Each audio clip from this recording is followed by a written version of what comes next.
এই হুমায়ুন কবিরকে মমতা ব্যানার্জি নির্বাচনের সময়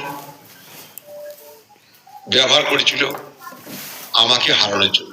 নির্বাচনের আগে মমতা ব্যানার্জির এই হুমায়ুন কবিরকে দিয়ে পুলিশ হুমায়ুন কবির মিলে শক্তিপুরে দাঙ্গা করেছিল রামনবমী দিন। সেই দাঙ্গা করার পর হুমায়ুন কবির সগর্বে বলেছিল, সদর্পে বলেছিল সংবাদ মাধ্যমের সামনে, মুর্শিদাবাদে 70% মুসলমান, 30% হিন্দু। মনে করলে মুসলমানরা হিন্দুদেরকে গঙ্গায় মেরে ফাঁসি দিতে পারে। আইপ্যাকের লোকরা সেটাকে কালেক্ট করে হিন্দু গ্রামে গ্রামে ছড়িয়ে দিল আরো বেশি করে প্রচারের জন্য।